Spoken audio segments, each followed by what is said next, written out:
¿Qué tal? Buenas tardes. Sean ustedes bienvenidos a esta sesión vía en vivo, en donde ya previamente en el video explicativo establecimos algunas generalidades, el comienzo de las generalidades de lo que hace el derecho penal y sobre todo cuál es el objeto de la materia que vamos a abordar en estas 7 semanas aproximadamente. En esta parte, obviamente nosotros vamos a hablar desde una parte breve, introductoria, desde una parte de cómo el derecho penal atiende a condiciones, sí, del derecho público, pero también cómo deberá entenderse desde un elemento normativo, desde un elemento objetivo y subjetivo en cuanto a la creación de la norma y en cuanto a esa directriz y el señalamiento de la norma hacia los individuos. Y que en esta parte nosotros también establecemos estas partes de cómo el derecho penal atenderá siempre a condiciones de delitos, a condiciones de conductas dolosas o culposas. Sin embargo, no siempre es así. El derecho penal también tiene como parte singular dar a conocer su desarrollo histórico y del por qué fue creado, ¿no? Esta parte de las diversas formas del desarrollo histórico a través de cómo el ser humano se conduce, el ser humano aplica la conducta en cuanto a la forma de asociación y sobre todo cómo se ejercen esas conductas materia y susceptibles de ser consideradas como delitos. Entonces, en esta parte, dar seguimiento oportuno al derecho penal va a establecer cómo los delitos siempre han aparecido a lo largo de la vida conmutativa de los seres humanos en mayor o menor proporción, pero sobre todo los que son pertenecientes generalmente crean más impacto a sus delitos de sangre. Y sobre todo, ¿por qué? Porque hoy día vivimos un país hasta cierto punto en una condición violenta, ¿no? En una condición sumamente lastimada y esas condiciones de ingobernabilidad, de crisis forense, de crisis de inseguridad, de delincuencia organizada, de descontento social y sobre todo de inseguridad pública.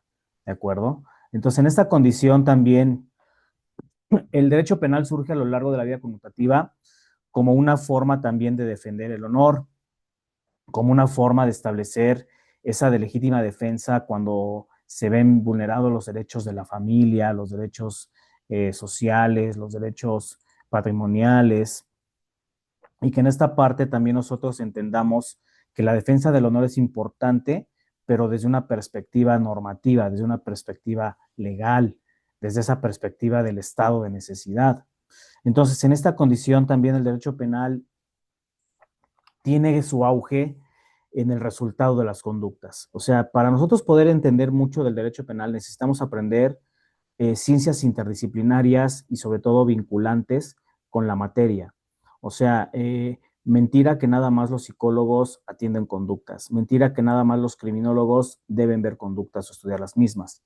También nosotros como abogados debemos entender que las conductas sociales, parasociales, asociales, disociales, antisociales, crean esta parte cómo el ser humano agrede a su colectividad, se agrede a ellos mismos, porque más adelante cuando ustedes lleven la asignatura de delitos en particular, atenderán siempre a esta condición de cómo una conducta llamada inducción al suicidio o participación en el suicidio establecen esas directrices de cómo las conductas también pueden direccionar al propio individuo a autoagredirse, ¿de acuerdo? A generarse autolesiones. Entonces, nosotros aquí es donde vamos a participar mucho de la mano de cómo el estudio teológico del delito debe entenderse desde el contexto no tanto punitivo ni represor, sino desde el elemento preventivo. ¿Por qué? Porque esas conductas a lo largo de la historia se han tipificado como delitos por los legisladores al crear la norma jurídica. ¿De acuerdo? Entonces, en este sentido, entender mucho de la conducta de cómo opera mi sociedad me va a permitir ser mejor entendido en cuanto a la apreciación y la argumentación jurídica a través de las técnicas de litigación. ¿Por qué? Porque el derecho penal sí de repente hay algunos abogados muy codigueros, muy articuleros, que solamente ven esa parte del código y de los artículos que están escritos, pero se olvidan del factor social, porque recordemos que el derecho penal también atiende a su vez este factor social de cómo opera el delito, el delincuente y sobre todo el control social del Estado, que son tres directrices también de la criminología, ¿no? Entonces, en algunos tiempos, refería yo ayer también en el video explicativo que los delitos son considerados o eran considerados como pecados, y lo cual pues representaba una ofensa a las deidades, ¿no? En este caso, quien cree en Dios, quien crea en el budaísmo, el hinduismo, el judaísmo, ya será esa apreciación personal de cómo estoy ofendiendo a través de la infracción de la norma a mi deidad. Sin embargo, partimos también de que las reglas de la Iglesia han operado también como sistema normativo y como sistema hasta cierto punto jurídico en algunos puntos de la historia. Tan es así que hoy día tenemos esta parte de los 10 mandamientos, ¿no?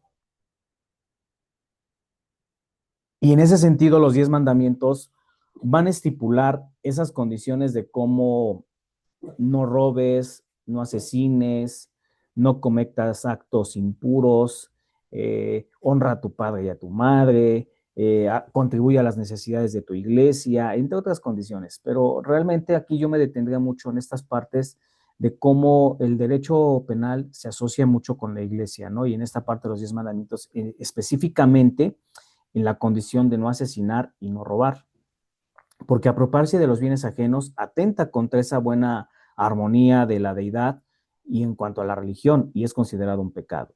Evadir impuestos, desde luego, como conducta también en materia patrimonial, y sobre todo que se está afectando el patrimonio del Estado, pues también podría caber en esta posibilidad del no robar o no evadir, el no pagar.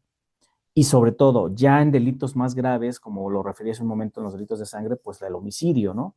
El homicidio o el asesinato, pues es una conducta, yo creo que más grave, y por eso es la que tiene mayor punibilidad en cuanto al catálogo de delitos del código. Por eso es que la vida y la integridad corporal se deben proteger a mayor rasgo y a mayor punibilidad en cuanto a la catalogación del Ministerio Público y desde luego cuando ya los jueces están juzgando esas conductas. Entonces, en esta parte, principalmente Dios va a tener esa necesidad de expiar penas. Por eso es que de repente algunos sacerdotes, algunos pastores, algunos ministros del culto te, eh, te excluyen de toda responsabilidad cuando tú has atentado contra tu colectividad. Sin embargo, eso para el derecho no existe, eso para el derecho no es válido. ¿Por qué? Porque finalmente ellos no son jueces. O sea, tú estarás cumpliendo ante tu deidad, ante tu colectividad religiosa, pero específicamente ante la sociedad civil no estás cumpliendo, no estás siendo eximido en este sentido. Por eso es que hoy día esta acepción de los delitos deben prevalecerse cuando ya encuentran la responsabilidad penal adecuada, bajo la pena privativa de la libertad, la pena de prisión, suprimo aquí la pena corporal, y sobre todo las penas pecuniarias, porque hay delitos que se pueden pagar previa indemnización en materia económica. ¿De acuerdo? Por eso la génesis y el proceso evolutivo del Estado, hoy día el Estado moderno que nos regula y que nos opera, atiende esto aparte del Pacto Federal. Y yo lo pongo aquí en esta condición del Pacto Federal, ¿por qué? Porque México es un país federado, es un país en donde se deben privilegiar esos derechos humanos, ¿de acuerdo? Y de acuerdo a la respectiva división de poderes, nosotros depositamos este pacto federal en la responsabilidad de la creación de normas jurídicas en el poder legislativo, en la sanción, en la impartición y sobre todo en la procuración de justicia a través, sí, del poder Judicial de la Federación, pero del Poder Ejecutivo Federal también, ¿de acuerdo? Entonces, en esta parte resulta muy poco factible que el poder se deposite solamente en una sola figura o en un solo poder. Para ello, el Pacto Federal establece esta división de poderes con el objeto de encontrar un equilibrio en cuanto a los seres humanos y sobre todo esa inmersión intrínseca a la sociedad. ¿De acuerdo? Entonces, dentro de este tenor, el Estado moderno va a suprimir a los gobiernos absolutistas, va a suprimir a los gobiernos monárquicos, va a suprimir esas conductas de opresión hacia los pueblos. ¿En aras de qué? De que el derecho penal sea entendido bajo la existencia del Poder Ejecutivo Federal y que el presidente, como jefe del Estado, delegue la responsabilidad de la administración y procuración de justicia en dos entidades importantes. como es la Fiscalía General y el agente del Ministerio Público. ¿De acuerdo? ¿Por qué? Porque finalmente el derecho penal tiene que ser un elemento integrante y sobre todo sancionador cuando las conductas sean presumibles de delitos. ¿De acuerdo? En tanto que el Poder Legislativo se va a encargar de elaborar, reformar y aprobar los proyectos de ley. ¿Para qué? Para que las medidas y sanciones en materia penal sean lo más eficazmente posible y que estén acorde al grado de responsabilidad penal que esa persona que infringió la norma, pues alcance, ¿de acuerdo? Porque tampoco podemos estar imponiendo penas por imponerlas.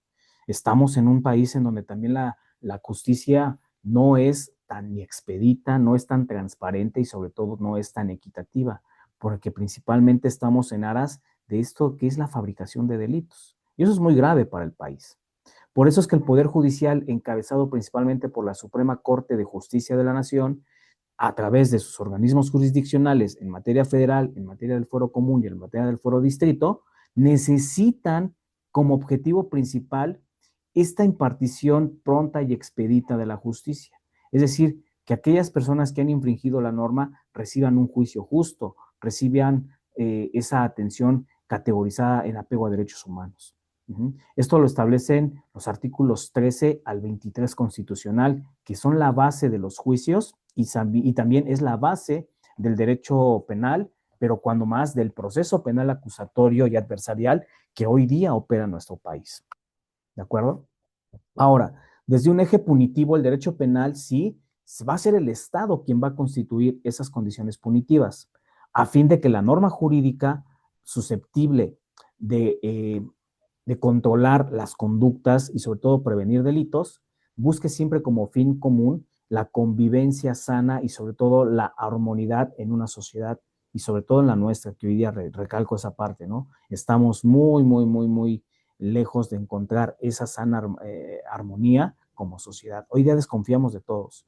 Hoy día, si va uno a bordo del transporte público, sobre todo del transporte colectivo, este tipo de transporte vagoneta, si uno aplica teoría del etiquetamiento, de repente si se sube un individuo con ciertas características, con cierta ropa, con ciertos elementos a lo mejor de tatuajes o ciertas condiciones faciales, pues uno tiene miedo, pero finalmente se está rompiendo la armonía, porque a lo mejor esa persona puede ser muy honrada y probablemente la persona mejor vestida es la que nos va a agredir, ¿de acuerdo? Entonces, en esta parte, el derecho penal siempre va a buscar aportar los conocimientos necesarios, en primera, para que la sociedad conozca qué debo hacer cuando hay una materia susceptible de delitos, una conducta susceptible o que se presuma como delito. Pero al final del día también ustedes que están en formación y su servidor que ya está en el plano de la maestría, pues nosotros debemos entender los temas de estudio afines a los delitos en particular, estudiar cada uno de los delitos, es materia importante de ustedes abogados en formación, y sobre todo entender cómo opera complementariamente el derecho adjetivo procesal, ¿sí? Entonces hay que verle ya una revisada, y aquí yo les voy a dejar esta tarea, jóvenes, que ustedes ya descarguen en sus dispositivos o bien adquieran las codificaciones en materia penal, porque no nada más les va a servir para esta materia, les va a servir para las siguientes materias en delitos en particular o cuando lleven ya el derecho procesal penal, con el objeto de que ustedes se adentren en esta parte, no nada más de la doctrina, no nada más del elemento general, sino ya también desde un elemento práctico, fáctico, lógico, jurídico, cómo está catalogado mi sistema jurídico de normas en cuanto a la punición de los delitos. ¿De acuerdo? Por otra parte, nuestro país hoy día tiene y debe la exigencia de ciudadanos mejor preparados. No nada más lo digo con ustedes jóvenes, también los digo con grupos que no son afines a derecho, porque también imparto en grupos que no son afines a derecho, administradores, contadores, criminólogos, criminalistas. No es necesario ser licenciados en derecho para conocer mis leyes, para conocer mi constitución y en este caso para conocer mi derecho penal. ¿Por qué? Porque en la materia es un cúmulo de conocimientos tan rico y tan amplio que yo les voy a enseñar un derecho penal completamente distinto, como lo expliqué en el video el día de hoy. vamos a ver un derecho penal más social, menos punitivo y más preventivo. ¿Por qué es importante prevenir? Porque no puedo corregir el punto sin antes atacarlo.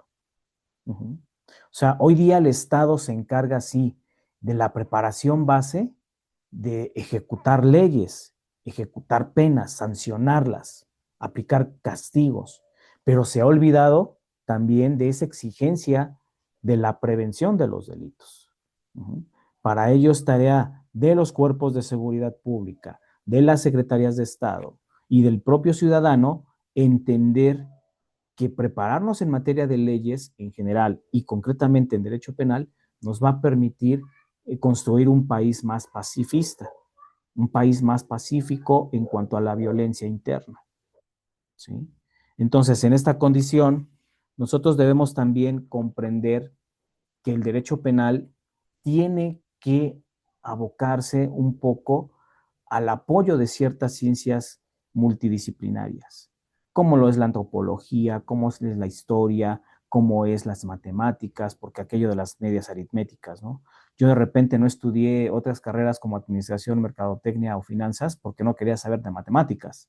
Y sin embargo, para poder establecer la pena que va a recibir una persona encontrada responsable de delitos, pues necesito sacar media aritmética. Pena mínima más pena máxima dividida entre 2. Y ahí me va a dar el grado de punición. ¿Sí? Porque así está el catálogo del derecho penal. Entonces, el día de ayer establecía yo en este esquema piramidal que les compartí en el video explicativo, y se los voy a compartir nuevamente, cómo el derecho penal específicamente también se va a apoyar nada más de las ramas que acabo de mencionar o que acabo de referir, sino que también se va a apoyar de lo que nosotros llamamos ciencias penales. Y como lo referí el día de ayer, el derecho penal siempre va a estar en el puntal más alto de la pirámide porque se va a apoyar y en primer lugar se va a encargar de establecer las normas jurídicas para perseguir delitos, investigarlos, punibilizarlos, sancionarlos y castigarlos. Pero no podemos solos. Al final del día se va a apoyar de dos ramas muy importantes llamadas y consideradas ciencias penales, como lo son la criminología y la criminalística. ¿Sí? En este sentido, la criminalística es el elemento reina en cuanto al esclarecimiento de los hechos. ¿Por qué? Porque va a responder a la pregunta ¿cómo suscitaron los hechos?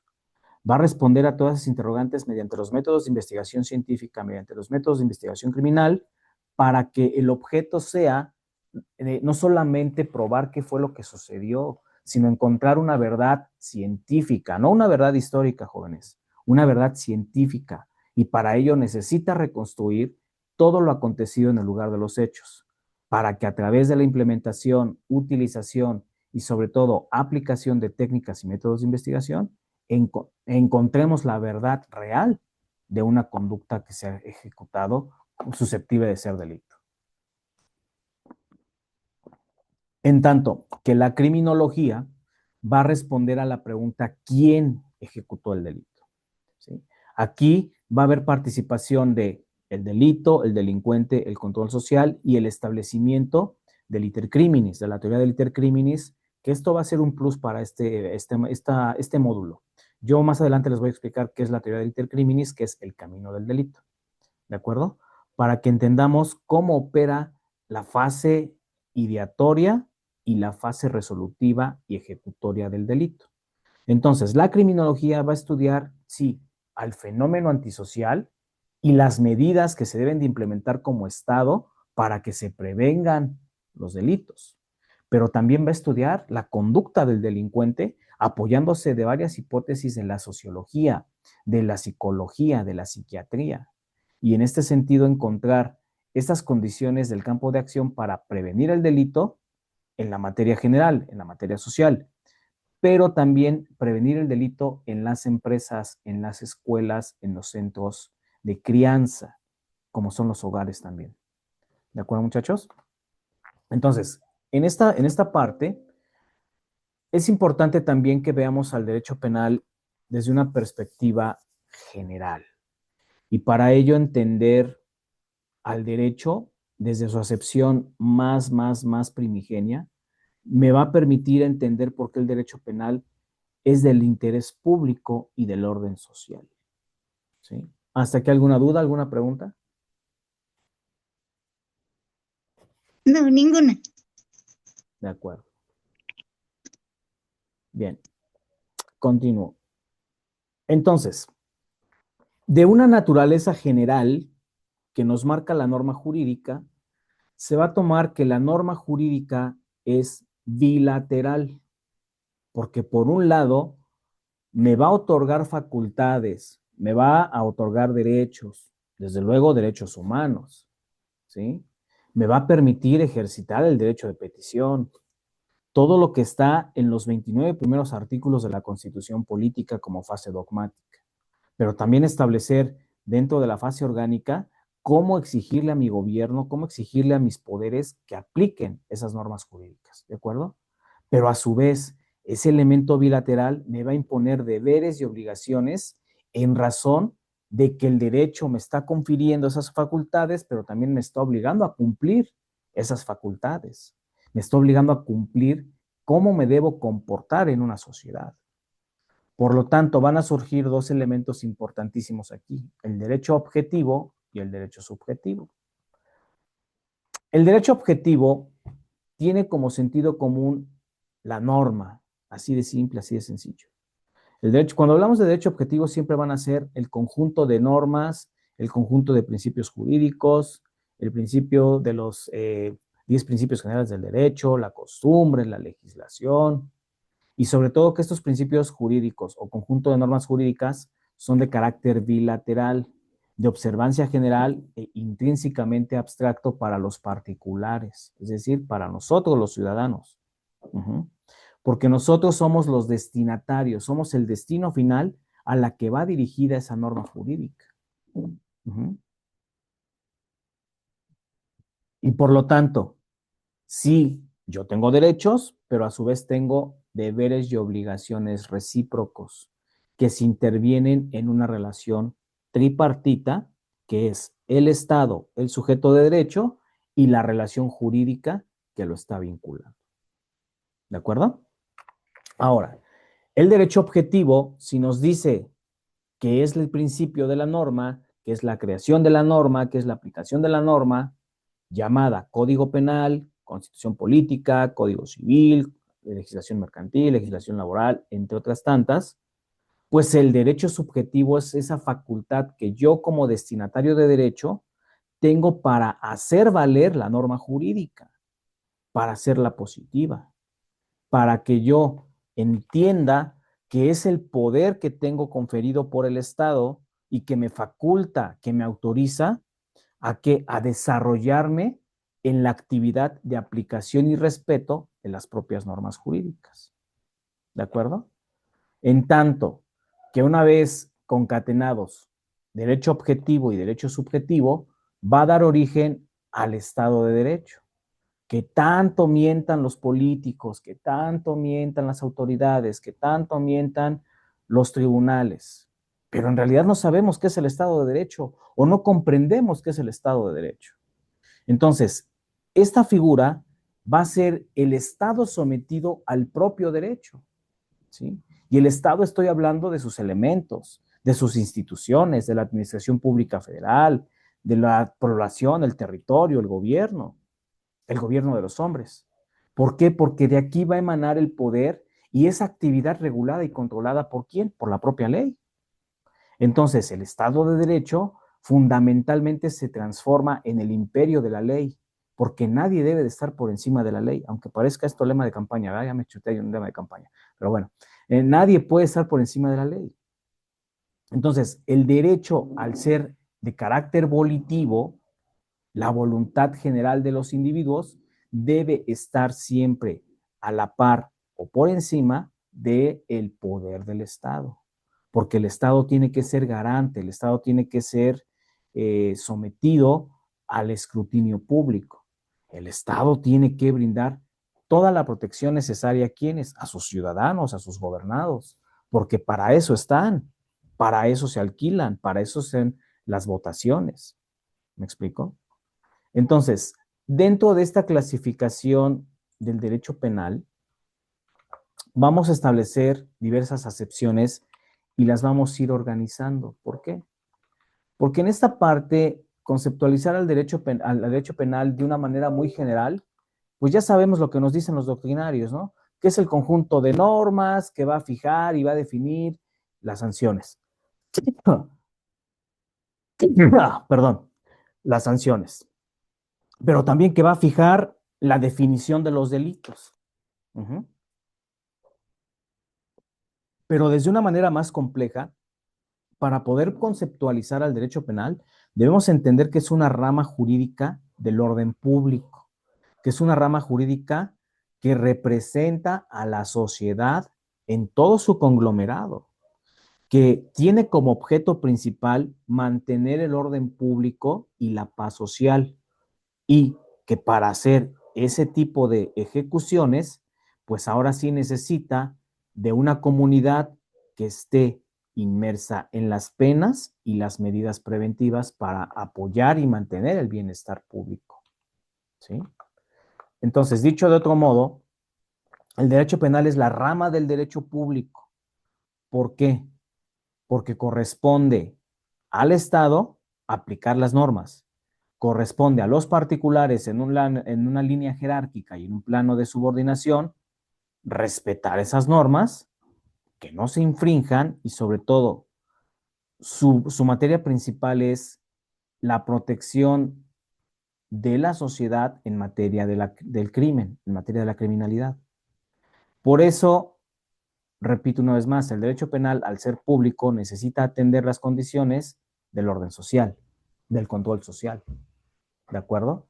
Entonces, el derecho penal, al mantener los principios relativos al castigo y las penas, va a generar una mejor convivencia entre los ciudadanos. Pero recuerden lo que les decía en el video explicativo. Aquí, como cultura jurídica y cultura general, el derecho penal nace como una medida no de acabar con los delitos. Porque delitos siempre va a haber. Eso metámoslo siempre en la cabeza. Delitos siempre va a haber. El derecho penal surge como una forma de castigar, sancionar, repudiar los actos de venganza en la antigüedad. Esa famosa ley del talión. En donde la venganza era más lesiva, la venganza era más descontrolada. Tú me la haces, tú me la pagas, ¿no? Y hoy día México, pues es un país en donde está suprimida esa conducta. La justicia por propia mano está prohibida desde el principio constitucional. Nadie puede hacerse justicia por la propia mano. Ya lo dice el 17 constitucional. Entonces, en esa parte, nosotros al establecer las leyes penales, desde luego la historia nos va a hablar siempre de cómo surgen estas normas jurídicas. Entonces, es importante destacar que el derecho penal se va a dividir básicamente en dos partes. La parte general, que es la que vamos a abordar en este curso a lo largo de 6-7 semanas, y la parte especial.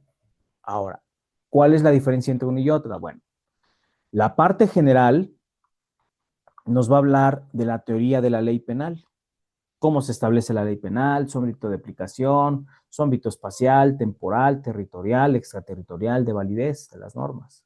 ¿Qué es el delito? ¿Qué es el delincuente? Un concepto pentatómico de delito. Y subsecuentemente establecer la teoría del delito a través de sus elementos subjetivos, normativos, sustantivos, pero también negativos y positivos del delito. Porque el delito es una conducta típica, antijurídica, culpable, punible. Y sobre todo, cómo establecer la teoría de la pena y las medidas de seguridad. Es importante conocer a la pena en la materia penal.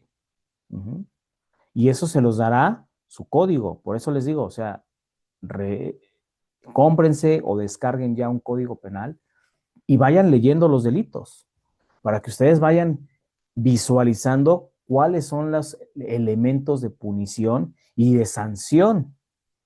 ¿De acuerdo? Ahora, la otra parte en que se divide el derecho penal, ustedes la van a ver más adelante, que es la parte especial del derecho penal. Esta parte especial y concretamente se va a adherir al estudio de los delitos en particular, de cada uno de los delitos que aparecen en su código, de cada una de las sanciones que establece ese código, de establecer aquellas modificaciones o circunstancias para direccionar atenuantes o agravantes en el delito. Cuando la conducta es dolosa o culposa, ¿sí? Cuando la conducta puede ser también omisiva, ¿de acuerdo? Y para la parte especial también establecer a través de las penas y medidas de seguridad surgirá esta parte del derecho penal ejecutivo y del derecho penal penitenciario, ¿vale? Que ya nos atenderíamos allá a la materia de los centros de reinserción social.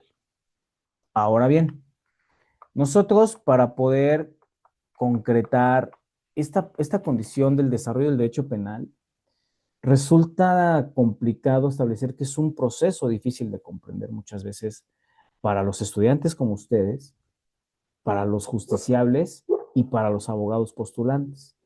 ¿Por qué? Porque hoy día uno de los beneficios que tiene tanto criminología como y criminalística al ser separados de las ciencias penales y del derecho penal mismo, pues en cada una de las materias ya se establecen estudios más concretos para poder entender qué me está, eh, qué me está faltando como sistema jurídico, ¿sí? Entonces, en esta condición, el derecho penal tiene una condición única en la materia, que es el estudio de conductas, que es el estudio materia de las escuelas en que se han desarrollado, que próximamente vamos a ver esa sesión, de las escuelas jurídico-penales. Y sobre todo que la finalidad general atenderá a los intereses propios de las personas que hemos sufrido en algún momento agravios, un robo, el presenciar un homicidio, no lo sé, un delito patrimonial. ¿Me explico? Entonces, en esta condición, el derecho positivo mexicano clasifica dos vías del derecho penal. Por un lado, el jus penali o el jus peonale o el jus puniendi, que corresponde aquí al derecho penal objetivo, ese jus penali, que se refiere a las normas jurídicas en materia penal en sí. Pero el jus puniendi se va a referir a lo que es la facultad de aplicar las sanciones adecuadas bajo las hipótesis que se han formulado por el Ministerio Público y que se han hecho todos los estudios etiológicos y sobre todo científicos probatorios para que el juez establezca las penas adecuadas acordes al grado de responsabilidad penal, jóvenes.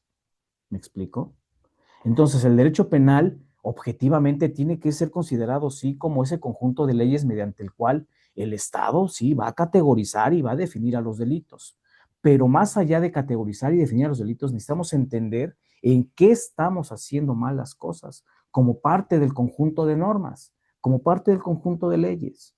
Y principalmente, que el derecho criminal, esa parte criminal o el estudio de la criminalidad en el país y en general para el derecho, va a atender al sistema de normas reguladoras del jus puniendi, tanto nacional como internacional. Ya establecía yo ayer también en el video que hoy día la materia penal no nada más atiende al país, atiende ya a instrumentos y organismos internacionales, como es la Corte Interamericana de Derechos Humanos, como es la Corte Penal Internacional que se crea como una consecuencia de la Segunda Guerra Mundial, sobre todo por los genocidios que hizo el régimen nazista, fascista, en contra de quienes, de ciertos sectores de la población, sobre todo los polacos, de extracción judía. Ajá. Entonces, en esta condición va a corresponder, sí, que las medidas y acciones delictivas sean estudiadas desde una perspectiva jurídica y normativa. Estamos de acuerdo en eso. Pero que el derecho penal también tiene que ser visto desde una forma de la criminalidad, desde una forma de cómo corregir las fallas en el sistema jurídico, las fallas en el sistema orgánico, las fallas en el sistema administrativo y de procuración de justicia. Porque hoy día los ministerios públicos no están siendo funcionales para el sistema. Hoy día los ministerios públicos de repente son despóticos, sin empatía, sin cero calidad de derechos humanos. Y desde luego, con la reforma al Poder Judicial estamos viendo muchos sesgos en la impartición de justicia, desde luego, ¿no? que esa es una de las críticas que la mayoría de los abogados estamos haciendo en esta colisión. Ahora, el establecimiento también de las leyes por parte de los legisladores ha dejado muchas antinomias y lagunas jurídicas, como por ejemplo la prisión preventiva oficiosa, que hoy día la Corte Interamericana de Derechos Humanos dijo que es inconstitucional, que es atentadora contra la dignidad de las personas, y sin embargo, todavía sigue operando en nuestro sistema jurídico. No puede ser posible eso. Uh-huh. Entonces, el derecho penal, nosotros debemos de entenderlo también, qué condiciones de indemnización y atención a víctimas del delito. Uh-huh. Aquí más adelante, y si nos permite las sesiones, les voy a ir abocando ya lo que es mi especialidad, criminología criminalística. Pero en el factor victimológico, al derecho penal le interesa también estudiar a la víctima. Y lejos de encontrar a un presunto responsable, necesitamos descartar sospechosos. Necesitamos establecer esos parámetros de investigación para descartar sospechosos. Y principalmente establecer esas condiciones de multidisciplinaridad. ¿Por qué? Porque el esclarecimiento de los delitos también corresponde a atender a las víctimas. También corresponde a que a lo mejor una víctima pudiera estar mintiendo. Hoy día tenemos tantas condiciones de denuncia falsa que ya no sabemos si de verdad creerle o no a la víctima, pero para eso también establecer esos lineamientos de la victimología forense. ¿Sí? Por otro lado, el estudio de la penología me va a permitir establecer la atención a víctimas, la investigación de delitos, pero ya sancionar en esta consideración del complemento del derecho penitenciario. Porque la penología se va a encargar del estudio de las penas y sanciones a través de las cuales se ejerce ese elemento punitivo del derecho penal. Cabe mencionar que nosotros, al buscar justicia en la materia penal, buscamos reparar siempre que la dignidad y la vida que tenía la víctima antes de sufrir un evento violento, un evento que le ha quitado y le ha robado la tranquilidad. En esas condiciones, nosotros también debemos entender que la víctima necesita ser reconocida por el Estado para ser víctima, que los delitos de cifra negra no son considerados delitos. Una víctima, ¿cuándo es víctima, muchachos? Cuando presenta su denuncia ante la agencia del Ministerio Público. Ahí es cuando el Estado interviene y le da el papel como tal. Todos somos susceptibles de sufrir algún delito, todos, pero no todos somos víctimas. Por eso hago la aclaración. Ajá. Si tú no denuncias el delito, el Estado no te considera víctima. Al contrario, te vas a cifra negra y no vale tu delito. Claro, aquí aplicaría esta condición de que a lo mejor es muy engorroso presentar una denuncia, es muy tardado, el Ministerio Público de repente no quiere hacer su trabajo y la gente se fastidia, ¿no? Entonces, en esa condición, establecer el cumplimiento de la ley debe constituir, sí, sancionar las conductas presuntamente ejercidas como delitos. ¿Para qué? Para lograr el reconocimiento y resarción de la víctima como tal. Ese es otro de los objetos del derecho penal. ¿De acuerdo? Entonces, en esa parte, por eso les comentaba yo al inicio de la sesión, que yo les voy a enseñar un derecho penal completamente distinto. Derecho penal en donde vamos a ver condiciones que a lo mejor en otras doctrinas no les están hablando de esto, ¿no? O sea, cómo establecer ya los patrones victimológicos de investigación criminal, los patrones de cómo, más allá de las escuelas jurídico-penales, más allá de los conceptos básicos, ustedes como abogados hoy día tienen la obligación de capacitarse en criminología y en criminalística. Tienen la obligación de capacitarse en materias de psicología. ¿Por qué? Porque no basta con leer una carpeta de investigación, no basta con leer un código penal, no basta con interpretar, argumentar y quizá procesar leyes acordes a nuestra materia.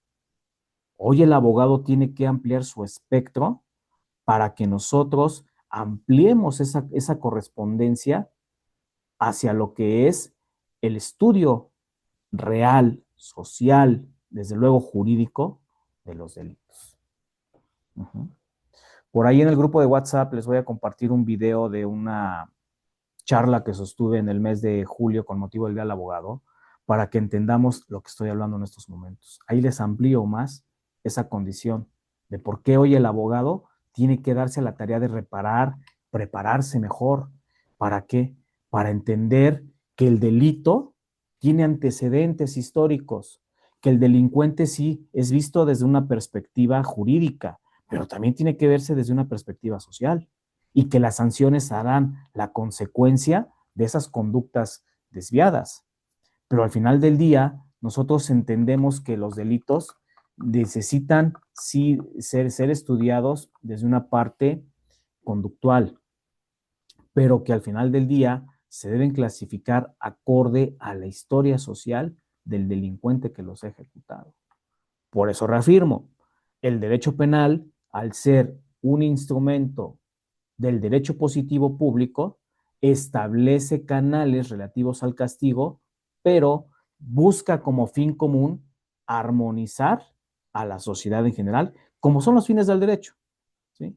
Los fines del derecho son esos: que la gente tenga paz pública, que la gente viva en convivencia, y que esa convivencia sea sana, que los conflictos siempre van a surgir, pero aquí el problema es cómo estoy resolviendo los conflictos, si a base de la venganza o con base en los instrumentos jurídicos o el diálogo mismo por parte de los ciudadanos en un plano horizontal.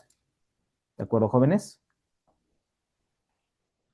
¿Hasta aquí alguna pregunta, alguna duda? No, ninguna. Ok, Todo bien, profesor. gracias, gracias. Ahora, establecemos que la ciencia penal, jóvenes, es una ciencia multifactorial, pero también es una ciencia causal y explicativa. ¿Por qué causal? Porque va a atender a los motivos de las causas, circunstancias, modificaciones y directrices del delito. ¿Por qué explicativa? Porque no nada más basta, repito, con leer lo que dice el código e integrar una carpeta de investigación.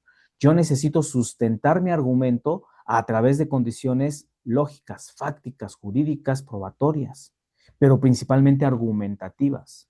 Y aquí viene la primera precisión en materia forense, jóvenes. Lo forense no significa levantar muertos. Quítense ese sesgo de la cabeza hoy día. Esta es la primera lección que hoy se llevan en esta sesión. ¿Sí? Lo forense se da hacia el latín foris, forum, que significa auditorio. Es decir, que nosotros como abogados vamos a presentar nuestros argumentos causales y explicativos en la materia penal ante un tribunal, y que apoyados de los expertos llamados peritos, vamos a contribuir a esa normatividad penal. ¿De acuerdo, muchachos? Bien. Entonces, la semana que entra vamos a continuar ya con los elementos del derecho penal sustantivo y adjetivo para diferenciar cómo aplica uno, cómo aplica el otro, y qué características tiene el derecho penal, cuál es la dogmática del derecho penal y sobre todo, por qué hay que apoyarse de las ciencias auxiliares del derecho para que encontremos esos lineamientos y encuadres del derecho penal explicativo y del derecho penal causalista.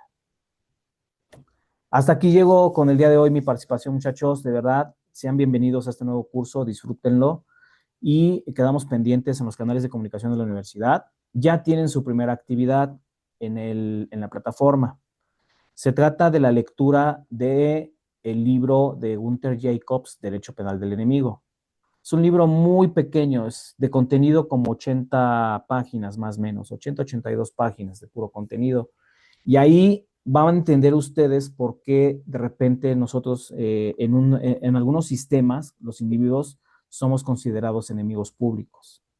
Pero el derecho penal sancionador y el derecho penal del enemigo en el sistema jurídico mexicano es atentador contra derechos humanos.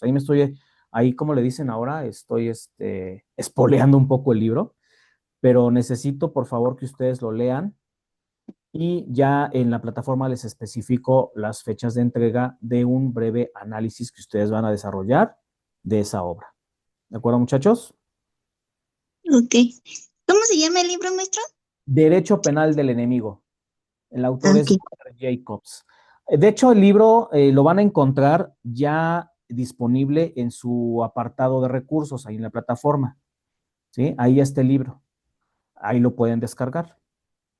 Si por algún motivo no pudiesen, avísenme por favor de inmediato y con oportunidad para que yo se los haga llegar al grupo de WhatsApp. ¿De acuerdo? Ah, ok. Porque es un PDF. Muy bien, muchachos, pues síganla pasando bonito. Nos vemos la semana entrante. Disfruten de su fin de semana y les agradezco mucho su atención. Cuídense mucho. Hasta pronto. Gracias, maestra. Igual, Igualmente, hasta luego. Gracias. igualmente, profesor, que esté usted bien, hasta luego. Hasta luego. Un saludo enorme. Un abrazo. Gracias. Igualmente, profesor. Bye. Igualmente, hasta luego.